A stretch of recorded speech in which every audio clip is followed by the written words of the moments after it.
هاد النهار ماشي عادي، ولكن كيفاش وصلتوا لهنا؟ رجع.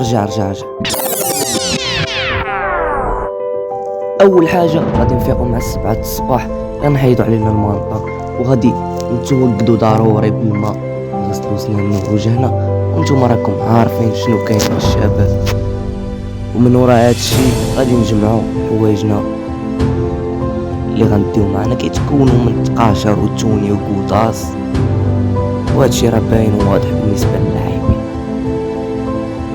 هذا هو تاني فيديو ديالي من بعد ما مسحت جميع الفيديوهات اللي كانوا في القناه.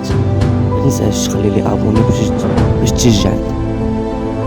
غادي نضربوا واحد كيكه ديال اتاي مغربيه عريقه داك الشعب، ولكن مع الاسف الكاميرا غادي تشرب مع الاسف.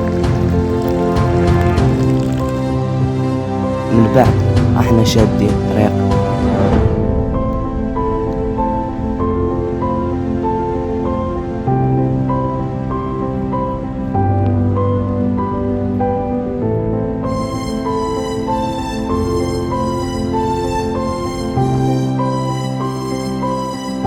حنا غادي نكونوا معنا الكيك ديالنا وكنتسناو الدراري يجي باش نمشي.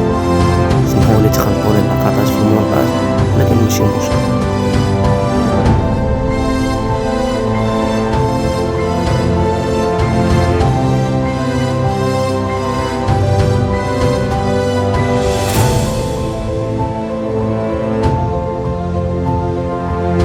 غادي نفكرك في الانستغرام ديالي، متنساش تدخل ليه كملوا بالدجاجة. الانستغرام نفس السمية ديال يوتيوب. خليكم مع مرابط اللي زوينة، ماشي بزاف ولكن شوية. صورت لكم الطريقة الدراري. المهم ضروري تخلي لي فولو في انستغرام هنا باش تشجعني. تحياتي لي. انا صافي كنا وصلنا لمكان معين اكبر، محطة القطار في افريقيا. نتحداكم الشباب تعرفوا.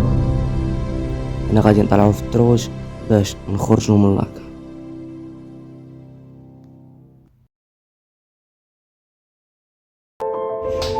دراري خليو ابوني ضروري. عينا بزاف، مشينا باش نغسلوا وجهنا ورتاحوا. وهنا نخليكم مع اللقطات اللي بقاو في هذا الفيديو.